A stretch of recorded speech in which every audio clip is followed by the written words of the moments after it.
جو آپ کے ذہن میں ٹھگ کا تصور ہے وہ ہوگی، آپ ٹھگے جائیں گے پھر. بھائی اس کو ہو سکتا ہے اس نے داڑھی بھی رکھی ہوئی ہو، ہاتھ میں تسبیح بھی ہو، 5 وقتہ نمازی بھی ہو، اس نے جو ہے نا اس کے پیشانی کے اوپر نمازوں کے نشان بھی ہوں. آپ کو دیکھ کے یقین ہی نہیں آئے گا کہ یہ حاجی صاحب بھی میرے ساتھ چکر کر سکتے ہیں.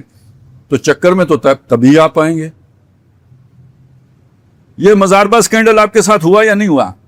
پورے پاکستان کے ساتھ ہو گیا. تو میرے جیسے بندہ ہی کر سکتا ہے نا، کوئی آپ جیسا تو نہیں کر سکتا. میری بات کی سمجھ میں آئی ہے؟ تو آپ اپنی سادگی کو ذرا اس طرف رکھ دیں. اس آیت کو یہ سمجھیں کہ آپ جب بھی ٹھگے جائیں گے کسی معصوم چہرہ انسان کے ہاتھوں ٹھگے جائیں گے. انوسینٹ فیس یہ آپ کو ٹھگے گا، جس کا ظاہر اور ہے باطن اور ہے. اور باطن آپ ظاہر کے اوپر ایسا پردہ ہے کہ آپ باطن کو نہیں پہچان سکتے. یہ بات میں آپ کو صاف قرآن مجید کے علم کی بنیاد پر کہہ رہا ہوں. منافقین کی ایک قسم وہ تھی جس کے بارے میں سورہ محمد صلی اللہ علیہ وسلم میں اللہ نے فرمایا وَلَتَعْرِفَنَّهُمْ فِي لَخْنِ الْقَوْلِ، اے نبی آپ ان کو پہچان لیتے ہیں ان کے بات کرنے کے ڈھب سے. جس طرح بات کرتے ہیں نا اسی سے پہچانے جاتے ہیں. مخلص لوگ نہیں ہیں، دھوکے باز لوگ ہیں. وَلَعَرَفْتَهُمْ بِسِيمَاهُمْ، آپ ان کے چہروں سے ان کو پہچان لیتے ہیں. یہ منافقین کی ایک قسم ہے. سورہ توبہ میں فرمایا منافقوں کی ایک قسم وہ بھی ہے مردو علی النفاق، اسپیشلسٹ منافق ہیں. لا تعلمہم، اے نبی آپ ان کو نہیں جانتے. نحن نعلمہم، ہم انہیں جانتے. تو اس کا مطلب ہے ایک وہ ہیں جنہیں حضور چہروں سے پہچان لیتے ہیں، ایک قسم وہ ہیں جو اپنے چہروں سے نبی صلی اللہ علیہ وسلم بھی جن کو نہیں پہچان سکتے. ذرا اسپیشلسٹ قسم کے بندے ہیں. اب آپ سمجھ لیجئے کہ وہ ان کا ظاہر کتنا اچھا ہوگا. اب آپ کے سامنے کوئی بھی بندہ چکنی چپڑی باتیں کرے، میں مجاہد ہوں، میں جناب یہ ہوں، میں قربانی دینے والا ہوں، میں حسین کے رستے پر ہوں، تو آپ اس کا ظاہر دیکھ کر اگر فیصلہ کر لیں گے تو ہو سکتا ہے اگلے مرحلے پہ جا کے مار کھا جائیں. لمبی باتیں میں نہیں کرنا چاہتا. کتنے لوگ ہیں ہم میں سے جا کے کوئی کشمیر میں شہید ہو گیا، کوئی افغانستان میں شہید ہو گیا. آج نتیجہ کیا ہے؟ باتیں تو سب کی بہت اچھی تھیں، اینڈ ریزلٹ کیا نکلا ہے؟ وہ سب کس کھاتے میں گیا ہے؟ اس بات کو سمجھیں. ہر اچھی بات کرنے والا ضروری نہیں کہ اچھا ہو. اور جس فتنے کے بارے میں نبی صلی اللہ علیہ وسلم نے فرمایا قیامت تک رہے گا، یہ بات شروع کہاں سے ہوئی تھی؟ غزوہ حنین کے بعد جب بہت سارا مال غنیمت نبی صلی اللہ علیہ وسلم کے پاس آیا، آپ نے تالیف قلب کے طور پر جو نئے لوگ ابھی مکے والے جو نئے مسلمان ہوئے تھے وہ زیادہ سامان ان کو دے دیا. ایک شخص نے یہ کہا کہ دیکھا جب جان دینے کی باری آتی ہے تو ہم مدینے والے، اور جب مال بانٹنے کی باری آتی ہے تو مکے والے. سمجھ آئی؟ کتنی بڑی پھوٹ ڈال دی اس نے. اندر خانے یہ باتیں کی اور نبی صلی اللہ علیہ وسلم کو سامنے بھی آ کے کہا اے دل یا محمد، اے محمد صلی اللہ علیہ وسلم عدل کرو. انصاف کا علم لے کے کھڑا ہو گیا. حضرت عمر رضی اللہ تعالیٰ عنہ نے تلوار نکالی. حضور نے فرمایا فَإِن لَّمْ أَعْدِلْ فَمَن يَعْدِلْ، میں نے عدل نہ کیا تو کون ماں کا بیٹا عدل کرے گا؟ حضرت عمر نے تلوار نکالی، میں اس کی گردن کاٹتا ہوں. حضور نے فرمایا نہیں رہنے دو، اس کی نسل سے ایسے لوگ قیامت تک پیدا ہوتے رہیں گے جو اسی طرح کا گستاخانہ رویہ اختیار کریں گے. اب الد الخصام سمجھ میں آیا ہے آپ کو؟ بے شک بات اچھی ہو، بے شک بات میں وزن نظر آتا ہو، رویہ اگر ایسا ہے کہ جو گستاخانہ ہے تو یہ اسلامی طریقہ نہیں ہے. وَهُوَ الد الخصام، سخت جھگڑالو ہے، سخت دشمن ہے، سخت فتنہ پرور ہے. وَهُوَ الد الخصام، بات بہت اس کی دل فریب ہے. یوجبو کا قولہ، اس کی بات آپ کو بالکل اپنی طرف کھینچ لیتی ہے. وَهُوَ الد الخصام وَيُشْهِدُ اللَّهَ عَلَى مَا فِي قَلْبِ، اللہ کو بھی گواہ بناتا ہے میں سچا ہوں. اچھا یہ بات بھی سن لیں، یہ اللہ کو گواہ بنانے والی لوگ بات آپ اور میں سوچ بھی نہیں سکتے کہ کوئی بندہ قرآن مجید آگے رکھ کے جھوٹ بولے. مطلب ٹانگیں کانپنا شروع ہو جائیں گی. مسجد میں کھڑے ہو کے جھوٹ بولے، مشکل ہے نا. کہتے ہیں جھوٹا پہچانا جاتا ہے. کیوں؟ وہ جھوٹ بولتے ہوئے اس میں جھجک ہوتی ہے تو پہچانا جاتا ہے. لیکن اگر جھوٹا ڈھیٹ ہو, بے شرم ہو تو نہیں پہچانا جاتا. یہ تو جس کے اندر حیا ہو وہ پہچانا جاتا ہے, بے شرم تو نہیں پہچانا جاتا.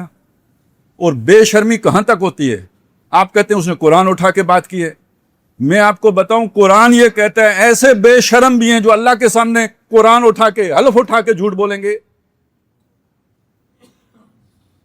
یوم یبعثہم جمیعا, جب ان سب کو اللہ جمع کرے گا, وَيَخْلِفُونَ لَهُ كَمَا يَخْلِفُونَ لَكُمْ, اللہ کے سامنے بھی حلف اٹھا کر جھوٹ بولیں گے جیسے تمہارے آگے جھوٹ بولتے ہیں. آپ کو ان باتوں کا پتہ ہے؟ نہیں پتہ تو تبھی فریب میں آتے ہیں. تو جب میں نے آپ کو فریب میں ڈالنا ہو تو میں آپ کو یہ باتیں کیوں بتاؤں؟ جو سیکھ لیں, آپ کے کام آئیں گی, میرے کام تو مجھے تو معلوم ہے, یا آپ کے کام کی چیزیں جو میں آپ کو بتا رہا ہوں. اس کو اور اچھی طرح سمجھنا چاہتے ہیں, یعقوب علیہ السلام کے بیٹے ہیں, نبی کے بیٹے ہیں, بھائی کو قتل کر کے آئے ہیں اور باپ کے سامنے روتے ہوئے آئے ہیں. تو ہر رونے والا سچا نہیں ہوتا. آپ ویڈیو دیکھتے ہیں, کوئی رو رو کے باتیں کر رہا ہوتا ہے, آپ سمجھتے ہیں سوشل میڈیا پہ یہ تو بڑا ہی سچا ہے, اتنا رو رہا ہے. یوسف علیہ السلام کے بھائی روتے ہوئے آئے تھے بھائی کو کنویں میں ڈال کر. تو ہر رونے والا سچا نہیں ہوتا, ہر حلف اٹھانے والا سچا نہیں ہوتا. تو سادے مت بنیں, اس کی حرکتیں دیکھیں کیا ہیں, پھر اس کی بات کا یقین کریں. اگر کردار پورا اس کی بات کی گواہی دے رہا ہو تو اس کا یقین کریں, اگر کردار اس کا ساتھ نہیں دے رہا, محض اس کی زبانی کلامی باتوں میں مت آئیں. اگلی بات سنیں, وَإِذَا تَوَلَّىٰ سَعَىٰ فِي الْأَرْضِ لِيُفْسِدَ فِيهَا. اب اس کے 3 معنی ہو سکتے ہیں. یہ جو ہے نا تولا یا تولا جو ہے یہ 3 معنی دیتا ہے. ایک اس کا مطلب ہے مڑ کے جانا, پلٹنا, کسی کے پاس آنا پلٹ کے, جیسے کوئی ابھی میرے پاس آئے یہاں سے واپس چلا جائے, یہ بھی تولا ہے, واپس ہو گیا. ایک آپ کو پتہ ہے مسجد کا متولی ہوتا ہے, جس کے پاس اختیار ہوتا ہے, اس کی یہ مطلب بھی اس کے اندر شامل ہے. جیسے والی مکہ, مکہ کا جو گورنر ہے اسے والی مکہ کہیں گے, یعنی جو مختار ہیں, جس کے پاس اختیار ہیں. تو ولایت کا لفظ بھی اس سے بنا ہے واو کی زبر کے ساتھ, جس کا مطلب ہوتا ہے اختیار. پلٹنے کا معنی بھی اس سے بنا ہے, جس کا مطلب لوٹ کے واپس چلے جانا. اور ولایت کا لفظ بھی اس سے بنا ہے, جس کا مطلب دوست ہونا. اب تینوں معنوں کو لیں گے ہم, تینوں مراد ہوں گے. منہ پہ رام رام کر کے جب مڑ کے گیا تو اس نے چھری والا کام شروع کر دیا, پروپیگنڈا, جھوٹی باتیں پھیلانا شروع کر دی. یہ ایک معنی ہو گیا. اگر مڑ کے جانے کا مفہوم لیں تو یہ معنی ہوگا. دوسرا معنی کیا ہوگا؟ اگر اسے اقتدار مل جائے, اختیار مل جائے, اب اس کی اصلیت ظاہر ہوگی. پہلے تو وہ وعدے وعیدے اور کرتا رہا, میں آپ کی گلی پکی کراؤں گا, میں آپ کو یہ دوں گا, میں آپ کا ترقی یافتہ کر دوں گا, میں آپ کو جو ہے نا اوج ثریا پہ پہنچا دوں گا. جب اقتدار ملے گا تو اپنا کھتے بھرنے کے سوا کچھ بھی نہیں کیا, لوگوں کی کوئی پرواہ نہیں. اب کس نہ پرست بھیا کیس تھی, کسی کو نہیں پوچھا کہ تمہارا کیا حال ہے, اپنے کام میں مگن ہو گیا. یعنی جس کام کے لیے گیا تھا وہ کام کرتا رہا. دیکھیں نا وعدے کیا کیے تھے, جا کے کیا کیا. اور ایک بات اور بھی ہوتی ہے, کہا جاتا ہے لوگوں اقتدار ملنے کے بعد بدل جاتے ہیں. یہ عام لوگوں کا قول ہے, اقتدار سے پہلے اور ہوتے ہیں, اقتدار ملنے کے بعد اور ہو جاتے ہیں. سیانے کہتے ہیں نہیں, وہ پہلے بھی یہی تھے, اقتدار ملنے کے بعد واضح ہو جاتے ہیں, جو چھپا ہوا تھا وہ ظاہر ہو جاتا ہے. تو قرآن مجید یہی سمجھا رہا ہے کہ جب انہیں اقتدار ملتا ہے تو پھر ان کی اصلیت ظاہر ہو جاتی ہے, جو چھپی ہوئی تھی, جو آپ کو نہیں معلوم تھی. تیسرا معنی کیا ہے؟ دوست بننا. یہ بڑا خاص معنی ہے. یہ لوگ جتنا آپ سے دور دور رہیں اتنا آپ فائدے میں. یہ بچھو ہیں, یہ قریب آئیں گے تو ڈنک ماریں گے, آپ کے رازوں سے واقف ہوں گے, آپ کی کمزوریوں سے واقف ہوں گے, اور آپ کو نقصان پہنچائیں گے. ان کو فاصلے پہ ہی رکھنا آپ کے لیے مفید ہے. وَاصْبِرْ نَفْسَكَ مَعَ الَّذِينَ يَدْعُونَ رَبَّهُمْ بِالْغَدَاةِ وَالْعَشِيِّ يُرِيدُونَ وَجْهَهُ. اپنے قریب بس انہی کو رکھو جو اللہ والے ہیں, جوڑ ان کے ساتھ, باقیوں سے گزرا. کم از کم جو ہے نیوکلس میں مت آنے, جو الیکٹران پروٹران کی سطح پہ رکھو, قریب مت آنے دو, کیونکہ جو ہی قریب آئیں گے ڈنک ماریں گے. وَإِذَا تَوَلَّىٰ سَعَىٰ فِي الْأَرْضِ. تو جب قریب آیا یا مڑ کے گیا یا اقتدار ملا, اس نے کوشش کی زمین میں لِيُفْسِدَ فِيهَا, تاکہ اس میں فساد مچائے, بگاڑ پیدا کرے. وَيُهْلِكَ الْحَرْثَ وَالنَّسْلَ, اور کھیتی بھی برباد کرے اور نسل بھی برباد کرے. یہ خود ایک بہت لمبا ٹاپک ہے، کھیتی برباد کرنا اور نسل برباد کرنا. اس وقت جو ہے نا ٹائم ہمارے پاس کم ہے، میں اس کو چھوڑ رہا ہوں. بس اتنا سمجھیں کہ انسانی نسل کے اندر بگاڑ پیدا کرنے کا مطلب کیا ہے. صالح نسل وہ ہے کہ جو نکاح سے پیدا ہو، اور فسادی نسل کون سی ہوگی؟ جو بغیر نکاح کے پیدا ہو، بورن وداؤٹ اینی ویڈ لاک، جو صدر کلنٹن نے کہا تھا. ہماری اکثریت ایسو پر مشتمل ہوگی. تو جو ایک فسادی عمل کے نتیجے میں پیدا ہوئے ہوں، انہوں نے دنیا میں فسادی پھیلانا ہے. سمجھ آئی نا میری بات کی؟ تو وہ پھر ایسے قوانین بنائے گا کہ گھر تباہ ہوں، جیسے آج کل بن رہے ہیں. بیوی کو گھور کے دیکھا 3 سال قید، بیوی کے ساتھ ماں باپ کو رکھ لیا 3 سال اس کی مرضی کے بغیر 3 سال قید، بیوی کو ڈانٹ دیا تو 3 سال قید. بندہ کہے بھائی بیوی رکھنے کی کیا ضرورت ہے؟ تو اصل مقصد تو پھر یہ ہوا نا کہ بیوی رکھو ہی نہ، بہت نقصان ہے، 3 سال کے لیے اندر ہو جاؤ گے. اس اکیلی کی گواہی کافی ہے. جو گھر تباہ کرنے والی بات کیا ہے یا نہیں؟ اور گھر تباہ ہوں گے تو نسلوں میں فساد آئے گا یا نہیں آئے گا؟ میں نے صرف ایک مثال آپ کو دے دی، باقی چھوڑے بعد میں دیکھیں گے، کبھی موقع ملا تو بیان کر دوں گا. آخری بات کیا کہی؟ واللہ لا یحب الفساد، اور اللہ تعالیٰ فساد کو پسند نہیں کرتا. یہ جو فساد ہے نا اور یہ جو اصلاح ہے، اس میں کوئی اتنا باریک فرق ہے، کوئی ایسا باریک فرق ہے، یہ کرنا ہی بہت مشکل ہے. ہر فساد اصلاح کے پردے میں کیا جاتا ہے. اسی سورہ بقرہ کے دوسرے رکوع میں فرمایا وَإِذَا قِيلَ لَهُمْ لَا تُفْسِدُوا فِي الْأَرْضِ، جب ان سے کہا گیا زمین میں فساد مت مچاؤ، قالوا انما نحن مصلحون، انہوں نے کہا ہم تو اصلاح کر رہے ہیں، ہم فساد تو نہیں کر رہے ہیں، ہم اصلاح کر رہے ہیں. یہ اب اللہ کہتے ہیں کہ الا انہم هم المفسدون ولکن لا یشعرون، سن رکھو کہ یہ فسادی ہیں لیکن انہیں اس کا شعور نہیں ہے، یہ نہیں جانتے کہ ہم فساد میں، وہ اپنے تئیں اصلاح کر رہے ہیں لیکن وہ فساد مچا رہے ہیں. تو وہ ایسی اصلاح دیکھیں، وہ بھی اصلاح کر رہا تھا نا، اے دل یا محمد،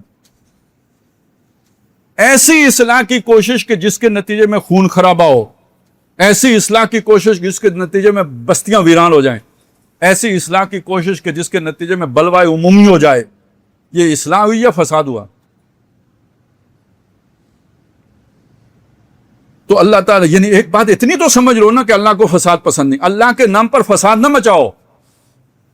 اصل بات یہ ہے، یعنی جسے آپ کہیں نا باٹم لائن، وہ یہ ہے، اللہ کے نام پر فساد نہ مچاؤ. اللہ کو فساد اچھا نہیں لگتا، اللہ فساد کو مٹانا چاہتا ہے، فساد کو بڑھاوا نہیں دینا چاہتا. اب یہ ہے وہ کانٹے کی بات جس سے آپ کو کسی کی شخصیت کا پتہ چلے گا، یہاں سے سمجھ میں آئے گی وہ کیسا آدمی ہے. اصل بات یہ فرمایا وَإِذَا قِيلَ لَهُ، جب اس سے کہا گیا اتق اللہ، اللہ سے ڈر، یعنی یہ تو فساد مچا رہا ہے، کیا کر رہا ہے، خدا کا خوف کر، اللہ کے سامنے پیش ہونا ہے. جسے اللہ کا ذرا سا بھی خوف ہوگا نا، جب اسے اللہ کا واسطہ دیا جائے گا تو ایک لمحے کے لیے رک کے سوچے گا یا نہیں سوچے گا کہ میں ٹھیک کر رہا ہوں یا غلط کر رہا ہوں. اس کا معاملہ کیا ہے؟ فرمایا اخذتہ العزت بالاسم، اس کی عزت نے اسے گناہ پر پکڑ لیا. یہ پکڑ لیا کا مطلب یہ ہے کہ جیسے میں یہاں سے نکلنا چاہ رہا ہوں، آپ مجھے پکڑ لیں، نہ جانے دیں. آپ کے وعظ اور نصیحت سے وہ گناہ سے نکل سکتا تھا، لیکن اس کی عزت نفس نے اسے روک لیا کہ اس کی بات اگر تم نے مان لی تو تم کس بات کے لیڈر ہو؟ تم نے مان لیا کہ مجھ سے غلطی ہو گئی تو تمہاری عزت تو جاتی رہے گی. تم تو بہت بڑے فلاسفر ہو، تم الحکیم ہو، تم سے تو غلطی ہو ہی نہیں سکتی. اپنے تئیں اپنے آپ کو کوئی ایسی بلا سمجھتا ہے کہ مجھ سے غلطی نہیں ہو سکتی، اور اگر میں نے مان لیا کہ مجھ سے غلطی ہو گئی تو میری تو عزت جاتی رہے گی. تکبر اس درجے میں ہے. اخذت العزت، اس کی عزت نے پکڑ لیا، بالاسم، گناہ کے اوپر جازم کر دیا، گناہ نہیں چھوڑنا.